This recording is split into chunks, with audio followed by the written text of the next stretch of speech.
Initial production early this year in March was full-blown production, 1,200 tons a day.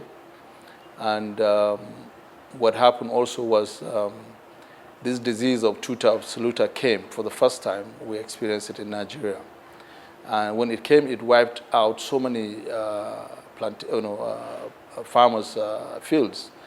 And with that, skyrocketed the price of tomato, fresh tomato, beyond the level where we could buy and process and be able to compete also with the imported ones.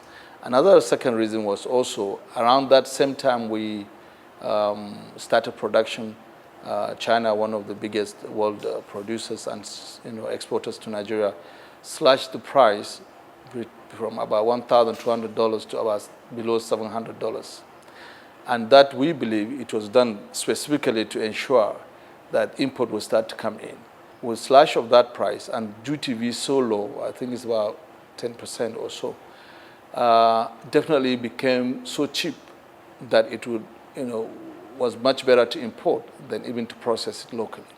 And that's why we had been calling on the government that, you cannot expect our peasant farmers who are getting less than 15 tons per hectare to compete with somebody who's first getting almost 90 to about 100 tons per hectare, or some areas even more than 100 tons per hectare, due to full mechanization and better farming practices, to compete with them, and also being supported by their government to export, giving them the incentive to export their product to Africa or to Nigeria.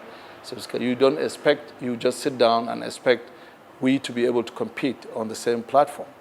So we call on them to review the tariff, to review the import policy, so that we could be able to get things going.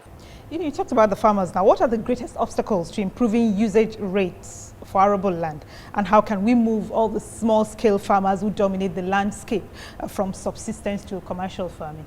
The only way we can get this yield higher is to move our farmers, the peasant farmers, from subsistence farming to commercial farming, where the farmer is going to the farm thinking that he's going there to put his hard work to make money, not just going there to say, I want to do the farming so I can reserve something I can eat and close my family till the next rainfall.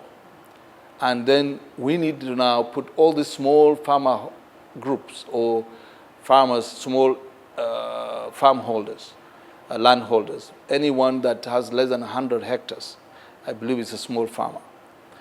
Now they should come together. We should be able to put the efforts together and bring them into clusters or cooperatives, where then we should also develop an irrigation scheme for each clusters of farmers, wherever there's water or dam somewhere by, to be able to assist them to make sure that they can do their exercise or farming throughout the year, not only depending on the rain-fed agriculture, where so many things could distract or change the yield. Now, apart from that, also ensure that they have a good funding from Bank of Agriculture, where that is the speciality of the bank, funding agriculture. Deposit banks, normal deposit intake banks, are not the best for agriculture because a lot of them have a problem with understanding what is agriculture. Mostly they can weigh their other options where they can make more money. Why should they go to agriculture where it's a field they do not understand, it has its own risk, government policy is not consistent, and so on. So it is good for government to be consistent, for Bank of Agriculture to be recapitalized, and then they focus on these clusters. They give them funding at maybe 4 or 5%, no higher than 5%, and also be able to fund the agri-input companies that can supply them higher yield, better varieties, and also with these clusters, they can be able to afford to pay for all the research institutions and College of Agriculture and so on, to give them development, research and development services. Then we will see bumper harvest. The market should be able to have a certain pricing mechanism that they are guaranteed a certain value for their output. Once you can do this to farmers, they will be much more than happy. Nigeria is trying to become an agro-processing country, but infrastructure remains a big problem. how much delay will this cause on the road to food self-sufficiency? If we don't take it from the grassroots, which is the farmers, empowering them with the irrigation system, putting them in contact with all the research institutions under cluster arrangement, putting them with all the good input companies, giving them funding, and then putting a structure where there is a minimum price guarantee scheme for the certain crop, not every agricultural crop, but certain basic important crops. Then farmers are guaranteed to have certain value or return for their hard work. Then you now start from that foundation.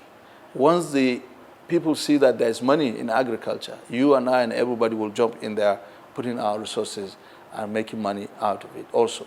There's so much within the value chain. Could be the logistics, could be the insurance, could be the input companies, could be training, and so many things.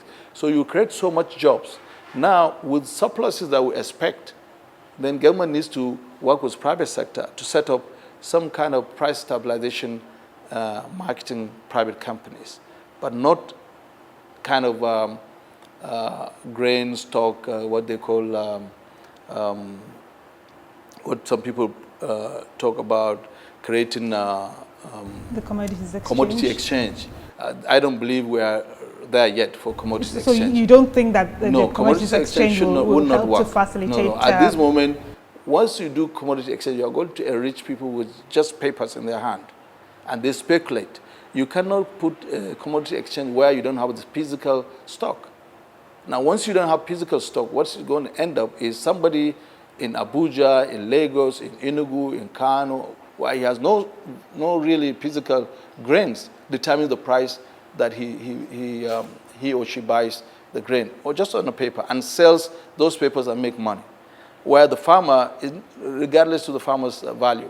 But if we create private companies where they will buy at an agreed minimum price, which is a partnership with the government, and I've got all the written down process. But in this nutshell, there will be such a partnership where once the price does not meet a certain minimum value, which is agreed with all the farmers, with the Ministry of Agriculture, then that will kick in to buy at that minimum value. Once the price is 1 naira above the minimum value, the private company will stay off, allow normal market situation to take place. Once it hits a certain cap price, which will be all agreed, then those grain will be released, primarily to processors and then to the normal market. This will stabilize and guarantee a price that is profitable for the farmers or anyone in the agriculture value chain, and that will stimulate a lot of production, will give guarantee for those industries that want to set up food processing plants.